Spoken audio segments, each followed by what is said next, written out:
There's a girl, 12 years old, walking a quiet stretch of shoreline on Jedediah Island. She's collecting shells, maybe skipping stones, the kind of ordinary, small-town afternoon that feels like it will last forever. Then she sees something wedged between rocks, a white sneaker, scuffed and waterlogged. She picks it up, peers inside the sock, and finds a human foot.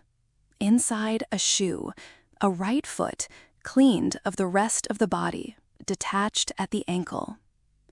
That was August 20, 2007, and that was just the beginning. I'm Mara Ellison.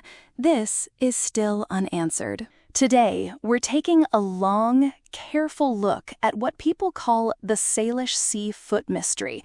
Why, starting in 2007, dozens of human feet in sneakers began appearing on beaches around the Salish Sea, the waterways that cradle Puget Sound, the Strait of Georgia, and the Strait of Juan de Fuca, straddling the U.S.-Canada border. It's eerie, it's unsettling, but it's also a story that sits at the intersection of oceanography, modern footwear, forensic science, and grief. And I want to be clear from the start, these aren't curiosities. Each one belonged to a person, and often to people someone loved. Joining me is Dr. Rowan Chahal, a forensic anthropologist who studies decomposition in marine environments and consults with coroners on both sides of the border. Rowan, thanks for being here. Thanks for having me, Mara. It's an odd little part of my work that tends to capture imaginations, but the science behind it is really important to understand. Before we dive into the how and the why, help listeners with the geography. The Salish Sea, people outside the Pacific Northwest might not know what we mean when we say that. Sure. The Salish Sea is a network of coastal waterways spanning nearly 500 miles. It includes Puget Sound, the Strait of Georgia between Vancouver Island and the BC mainland, and the Strait of Juan de Fuca. It's ringed by cities: Seattle, Tacoma, Everett on the U.S. side, Vancouver, Victoria on the Canadian side, and by thousands of islands, inlets, and estuaries. That complexity makes currents complicated. Objects, debris, drift, they move in ways that aren't intuitive if you're thinking only in straight lines. Right, and those currents are a big piece of this puzzle. But let's go back to those first 2 feet. 8 days apart in August 2007, Jedediah Island, and then Gabriola Island. The first was an Adidas in a men's size 12. The second was a Reebok, also a right foot, also a size 12. When those two washed up so close in time and space, people described the odds as astronomical. That's what got everyone's attention. Yeah, 2 similar finds in quick succession are the kind of thing that triggers both investigators and the public. Was it a serial offender? A coincidence? The science, in those early days, pointed toward natural processes. No saw marks, no evidence of cutting on the bones, clean separation at the joints. But when something is that strange, people look for patterns, which is understandable. Let's unpack that clean separation language. Rowan, what does natural disarticulation look like in a marine setting? Why would an ankle be more likely to fail than, say, a wrist or an elbow? Okay, anatomically, joints are held together by ligaments, tendons, and capsules. In a submerged body, you have bacterial activity, enzymatic breakdown, and scavenging. Marine scavengers, fish, crabs, even seabirds, and the mechanical forces of tides and currents all act on a body.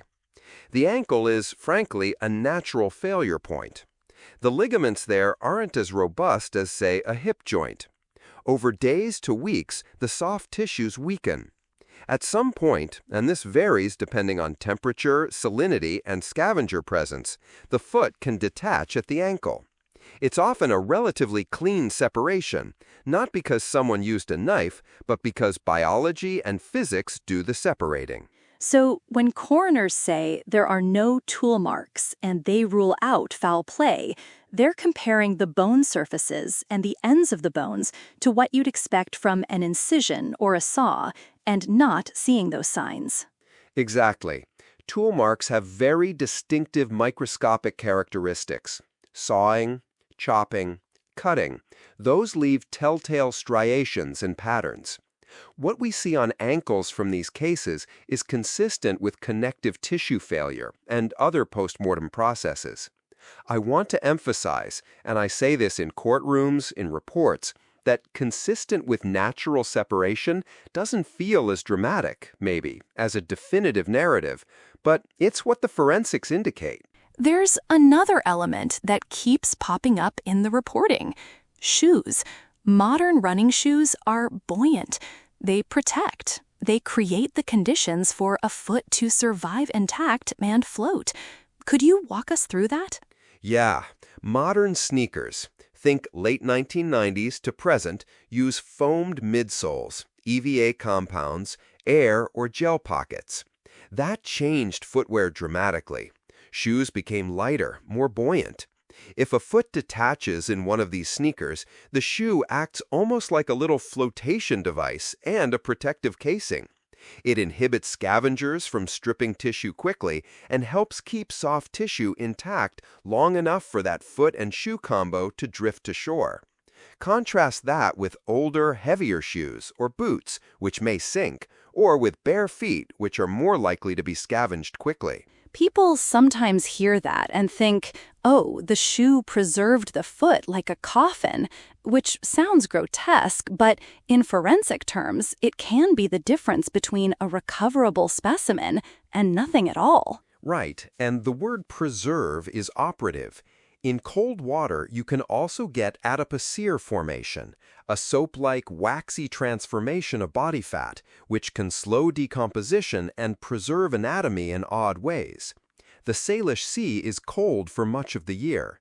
That, combined with shoe buoyancy, makes these recoveries more likely than in warmer tropical coastal waters. Let's bring in some numbers so listeners can hold the scale of this. From 2007 into the late 2010s, roughly 15 feet were found on BC shorelines alone.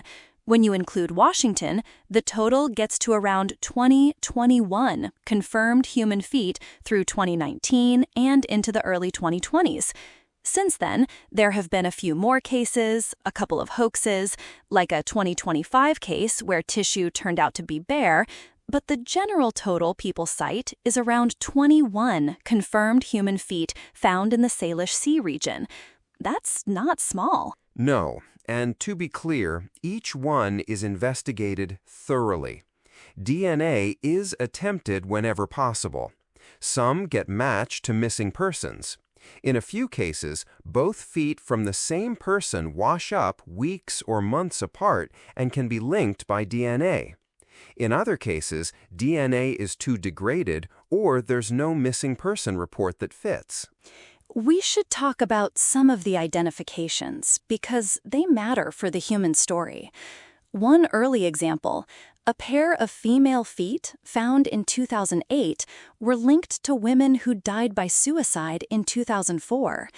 Then there's the Sasamet Lake case, Stefan Zahoritskow, a man who went missing in a boating accident in 1987 and whose foot was found decades later in a hiking boot on the shore and finally identified in 2012. Those cases show that the story isn't necessarily recent violence. Sometimes it's just time. Stefan's case is an important one because it demonstrates that remains can be preserved or trapped for years and then released by storm events, shifts in sediment, or other physical changes. It also underscores that the presence of a single foot on a beach can mean very different things in different cases: accidental drowning, suicide, and old boating accident. But, of course, not everyone accepts the scientific explanation at face value. There's a legible current of speculation. Serial killer organized dumping, conspiracy. People see a string of feet and a lack of torsos, and a mystery forms. Why do you think those theories are so persistent? I think humans are pattern machines. We expect narrative, and the image of feet washing up without bodies is narratively rich. It invites villains, plots, explanations that feel dramatic. Also, early coverage framed the discoveries as weird and unprecedented, which amplifies the sense there must be an extraordinary cause. But the forensic evidence just doesn't support a dismemberment hypothesis. No consistent victimology, no tool marks, victims with varied backgrounds and circumstances, and timelines that span decades. Those are clues pointing away from a serial killer theory. There's also geographic context that helps explain why the Salish Sea produced so many reported cases. It's densely populated, it has major rivers like the Fraser emptying into it, there are ferry routes, commercial shipping, and lots of recreational boating. If someone goes missing, and there's any possibility they were in the water, that water is feeding a big, complicated basin. Combine that with buoyant shows, and you've got a sort of natural flotsam filter. Rowan, do we know whether people are finding similar numbers of feet elsewhere in the world, and we just didn't notice? That's a great question. There are historical reports. Yes, wet preserved limbs have washed ashore in other places and in other eras. The famous local example is the 19th century port of Vancouver place called Leg in Boot Square, named after an 1870 discovery. But the combination of factors that makes the Salish Sea a visible hotspot are heavy sneaker use, robust media reporting, cooperative coroner systems that publish findings, and the region's currents. Other places may have similar events but fewer reports, fewer identifications, or heavier shoes that sink. So it could be partly a reporting phenomenon. I want to pause and say something important. Talking through the science can feel clinical, and there's a real risk of turning people into forensic case notes. Rowan, you always remind us, and I'm going to say it again, that every specimen you study was once a person with relationships, history, and loved ones. How do investigators balance the curiosity of the public with the dignity owed to the deceased and to their families? It's an ethical core of forensic work. We don't call them specimens casually. We mean people. Coroners and medical examiners have to balance transparency with sensitivity. We withhold names when families ask, we liaise with next of kin when identifications are made, and we try to avoid sensational language in reports. But there's pressure, from media, from public interest, to make the narrative gripping. My job is to keep the focus on what the evidence actually shows, and to never let the scientific story drown out the human one. And sometimes a found foot is the only physical remnant a family ever gets. A DNA match can confirm that someone is dead and offer a kind of closure, as fraught as that is.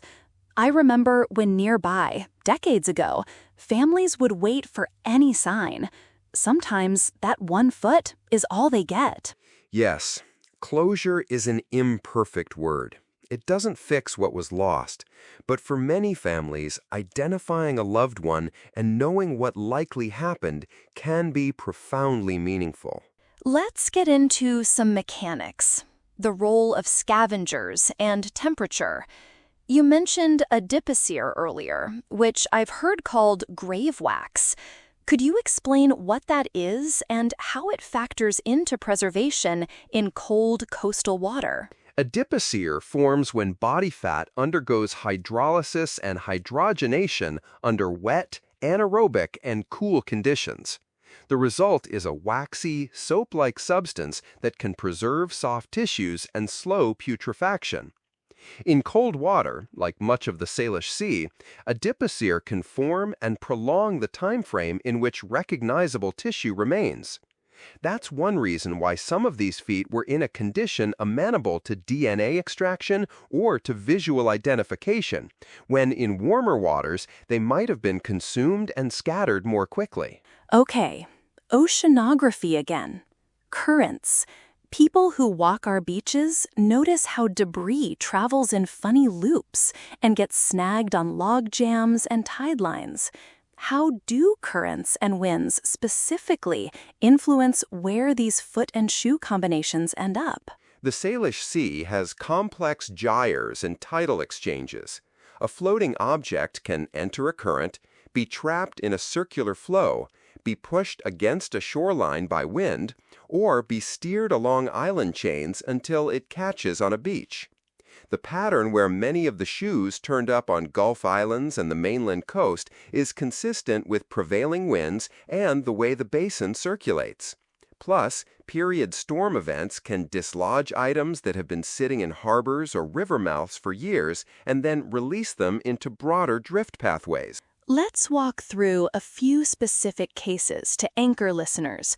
The pairings in 2008 that matched to the same person, the female cases tied to 2004 suicides, Stefan Zaharuko's 1987 boating accident identification, and the 2017 Vancouver Island elderly man. Tell listeners why those cases are instructive. Sure. Pairings where both feet from a single person wash up at different times and places show that parts of a body can separate and travel independently. The 2008 female cases tied to suicides demonstrate that these incidents may stem from drownings, sometimes intentional, and the feet can wash out years later. Stefan's case shows that a body can be missing for decades yet produce recoverable remains much later. The 2017 case speaks to the diversity of victims, an elderly man, not someone fitting a serial killer narrative, with circumstances pointing to an accidental death. Collectively, these examples show a mosaic of causes rather than a single criminal explanation. Wow. People sometimes ask, why not hands? Why nearly always feet? The short answer? Shoes. Feet are encased. Hands usually aren't. But is there more to it? That's the core of it. Hands are smaller, more exposed, and not usually encased in buoyant protective gear in the way feet are in modern sneakers. Even gloved hands, rare, don't create the same buoyancy. Also, hydrodynamics plays a role. A shoe with a detached foot is compact and rides the water differently than, say, an isolated hand. So feet are just more likely to survive and to travel. We've talked about why the scientific community finds the natural explanation persuasive, but there were hoaxes and misidentifications too. Rowan, you mentioned a 2025 case that turned out to be bear tissue. Hoaxes, purposeful or not, shake public trust. How do investigators respond? With caution. Every new report is treated seriously. We collect samples, run forensic testing, and keep the public informed when appropriate. When a case turns out to be non-human, it's embarrassing at a community level, but it's also evidence of how emotionally charged this phenomenon is. People, for reasons that can include pranks, attention-seeking, or just bad judgment, will try to create a narrative. Science sifts it. There's a cultural thread here, too. Pop culture snapped up this mystery. TV shows like Bones and Rizzolian Isles, novels by crime writers, all riffing on that uncanny image. That has a feedback effect. The more it's dramatized, the more public interest grows, which in turn fuels more coverage when a shoe is found on a beach. It's hard to separate fascination from respect. And it's important to note, fictional portrayals often compress nuance for dramatic effect. They don't always get the forensics right. That's understandable for fiction, but not helpful for public understanding. Let's take a beat to address the families again. If you're listening and you had a loved one disappear in these waters, or anywhere, how have coroners and investigators approached contact and identification? What should people expect if they think a found foot might be their relative? Coroner offices will take reports from families, try to match missing person reports with remains, and attempt DNA testing. If a family suspects a match, they should contact the local coroner or police. The process can be slow. DNA extraction from degraded tissue takes time and can be expensive, though many jurisdictions prioritize these cases. And yes, notification of next of kin is handled with care, typically by coroner staff in coordination with law enforcement. Short line. That may not feel like enough, but it is what's available. Now, Rowan, let's be honest about what remains unanswered. Even if we accept that most cases are not foul play, there are still oddities. Why do some feet surface decades later? Why did so many show up in that 10-year window? Why that cluster in BC? What are the real gaps? The gaps are mostly about timing and probability. We can hypothesize mechanisms, body trapped behind logs, sediment layers shifting, storms, changes in currents, that would free remains long after the initial death. But those are generally plausible reconstructions, not direct evidence. The cluster aspect could be a result of increased reporting and discovery, changes in footwear design, and the particular currents in the Salish Sea. It's also possible that some natural variability created a period where conditions aligned to produce many recoveries over a relatively short time frame. Unsettling, yes, but not necessarily nefarious. I want to include a short scene here. Listeners, this is a small, personal moment. I grew up near Puget Sound. I used to walk beaches where kelp and driftwood collected, and once in a while, you'd see shoes that had been there for ages. As a kid, I'd invent backstories for the shoes. A hiker who lost an expedition, a fisherman, a runaway. Those invented backstories are where curiosity meets grief. They're what drives people to ask, whose shoe is that? Who were they? And that's the pulse at the center of this story. I love that vignette, Mara. It humanizes the thing. For me, in the lab, a name, even a confirmed cause, like drowning, changes how we treat the case. It becomes a person's life rather than an item to catalog. Let's walk listeners toward the official takeaway and then leave them with the unresolved image that makes this subject stick in people's minds. Officially, BC coroners and other investigators have said there's no evidence of foul play in the examined cases. The weight of forensic evidence supports natural disarticulation in water, buoyant sneaker design keeping feet intact, and the Salish Sea's unique currents depositing them on shore. But the emotional residue, the eerie coincidence of so many feet turning up in one region, remains. Rowan, final thought. If another shoe washes ashore tomorrow, what should a member of the public do? What should they expect the response to be? Don't touch it. Call local authorities. Treat it respectfully. Investigators will come and secure the scene, take photographs, and, if it's human, recover it for forensic testing. If it's not, they'll still investigate and, ideally, inform the public. And for the public, remember you're not witnessing a spectacle. You may be observing the last physical trace of a person. Don't touch. Call it in. Before we close, I want to read a short passage from a coroner's statement that stuck with me. These feet that are found, they're not linked to any sort of suspicious circumstance. It's a sentence meant to steer away from sensationalism, but it's also an invitation to sit with something unsettled. Science explains most of it, but the image, a child on a beach opening a sneaker and finding a foot, stays with you. And it should. The image anchors the ethical duty behind the science. We have to be methodical, yes, but we also have to carry a patient attention to the human lives at stake. Thank you, Rowan.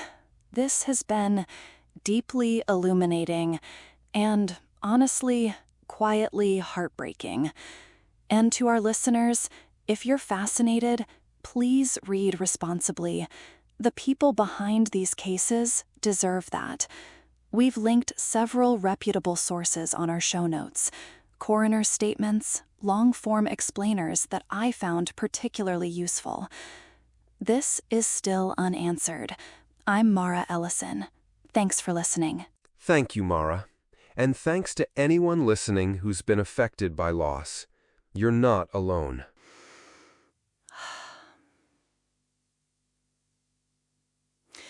One last image before the episode ends. Out on the water, currents weaving like slow fingers. A single shoe, perhaps buoyant, perhaps snagged in kelp, is moving in a way no one sees until it meets land. On a beach, a passerby pauses, maybe a child, and the ordinary world, for a moment, becomes very small and very strange. Fade out.